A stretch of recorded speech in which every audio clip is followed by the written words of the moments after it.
so appropriately put it all the time, or is this just some grandiose way of avoiding responsibility? And what the hell are we really responsible for in our life, right?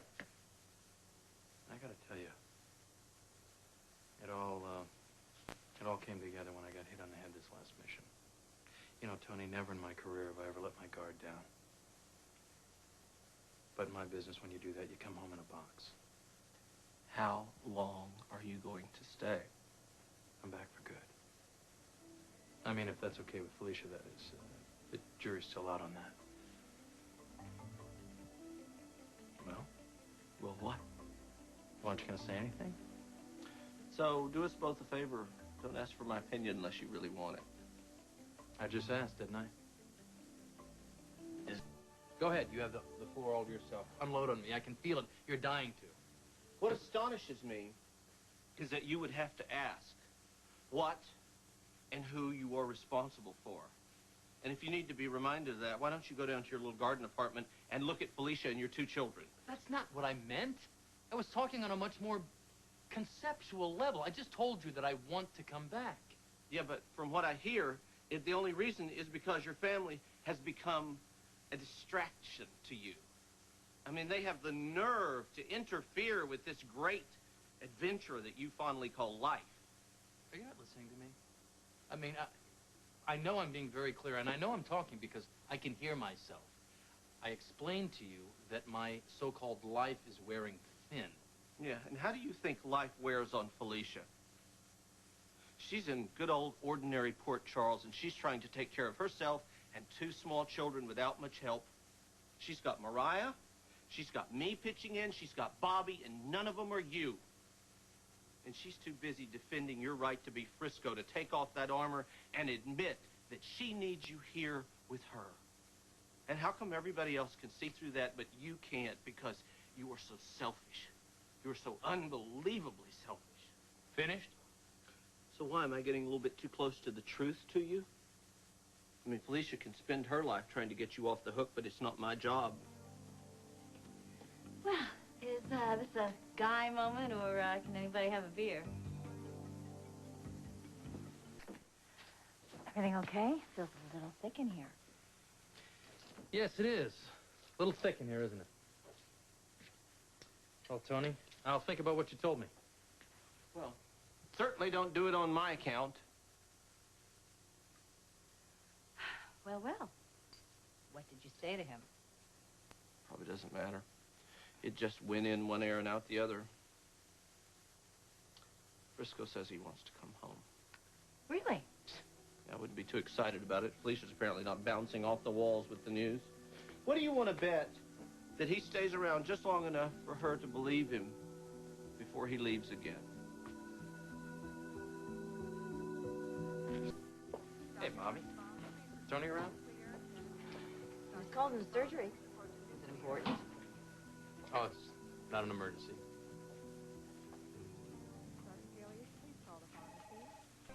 You don't mind my asking, would this have anything to do with that little scene I walked in on last night between you and Tony? After I left, you didn't ask him about it? Oh, please. I have enough problem dealing with what's going on between Tony and me. I really don't want to play referee in the other aspects of his life. I understand. Probably a very wise choice.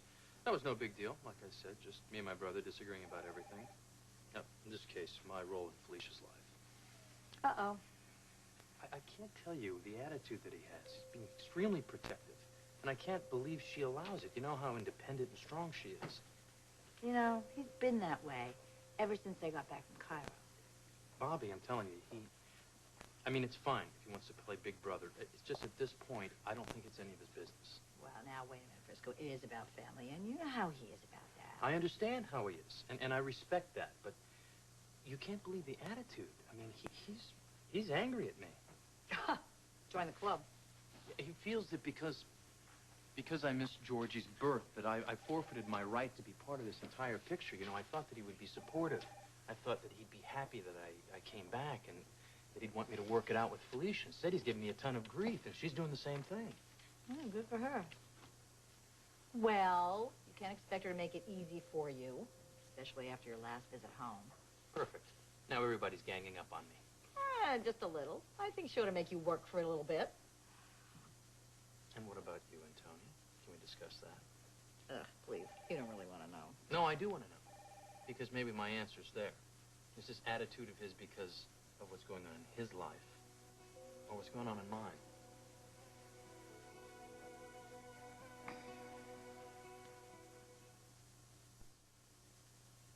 No. We've been through so much in the past year. You know, since BJ died. I mean, it's really been the longest year of my life. Yeah, in Cairo, Tony had mentioned things were a little rocky. Well, that was an understatement. And it wasn't just BJ, you know. I mean, she was certainly a factor. But, you know, I thought about it a lot. With you and Felicia, and with everything that you've been through, you two have never deliberately tried to hurt each other. At least, not on purpose. And you and Tony did. Yeah. We became experts at it. Until we realized that the person we were hurting most was Lucas.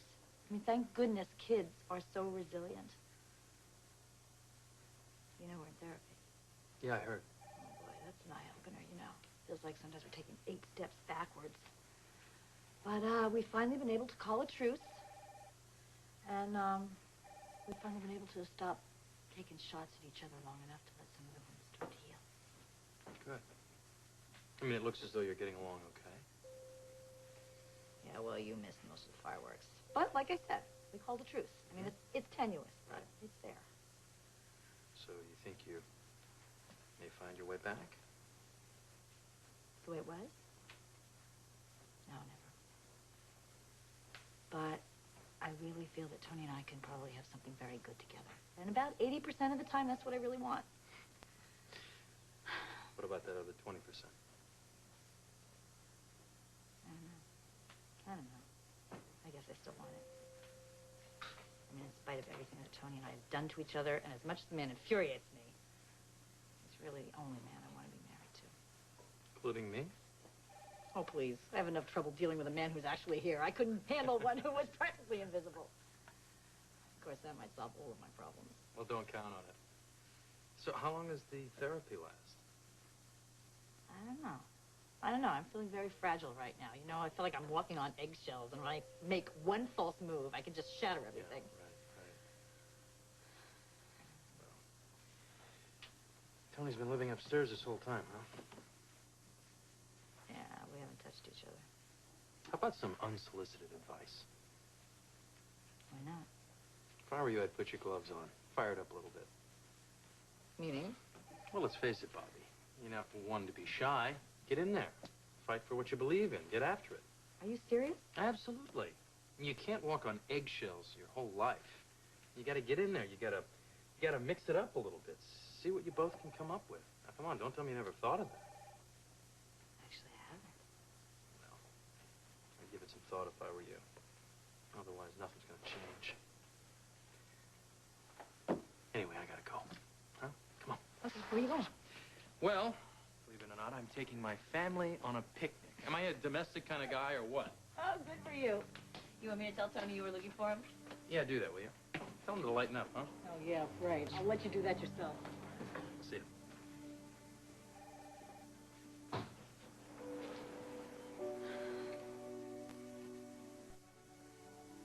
You know they can carry 100 times their own weight.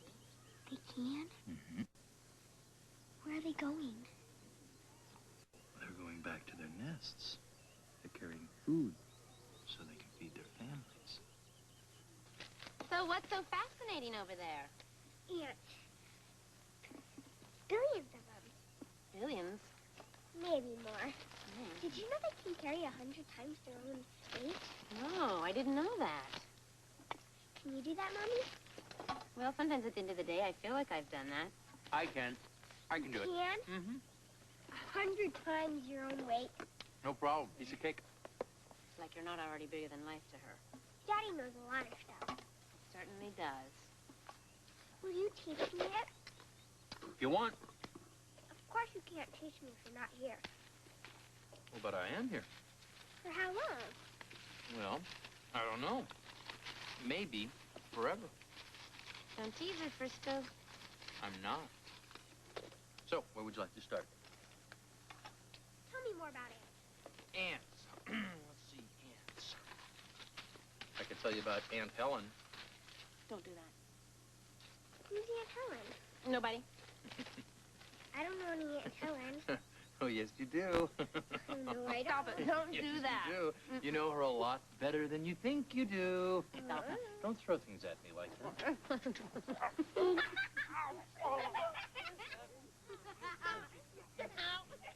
Of a child. Excuse me.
They're ganging up on me, Georgie! Georgie! Help me! Look at Georgie right now.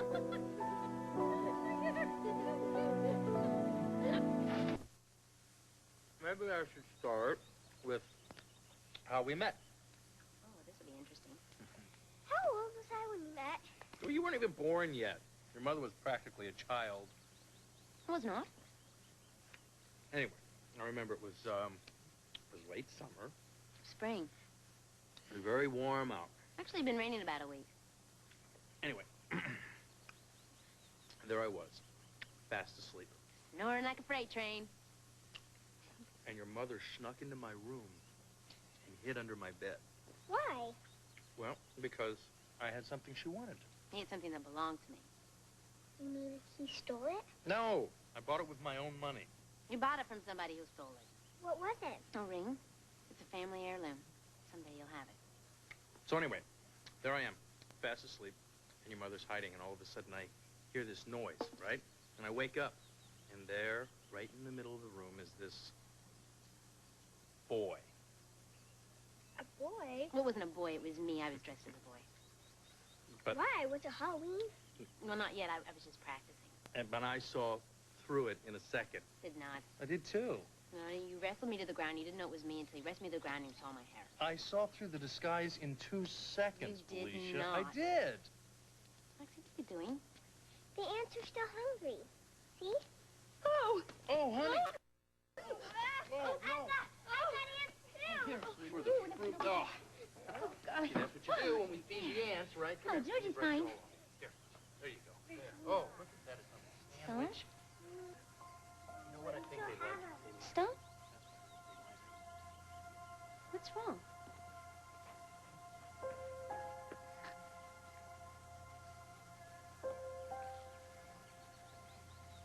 Did you see that? Yeah. What was that all about? I wish I knew. Makes this horrible haunting sound, especially when he's looking for his dinner. He goes, hungry, hungry. Daddy? Hmm? Are you saying hungry? No, rhinoceroses can't speak English. Do another one. Right. Okay. No, tell me what this one is, okay? It's a tough one. A crocodile. That's crocodile. What's he doing, huh? He's giving kisses. Crocodiles kiss? Absolutely they kiss. They kiss just like people. And you know when they really kiss? When they kiss their little crocodettes goodnight when they go to bedtime or swamp time. That's exactly what we have to do now. We have to get Nancy to go to bed pretty soon, okay? No, one more. One more, please. Always say please like that. Okay. Now this one you have to get right. Tell me what this one is. Scary. A tiger? A lion?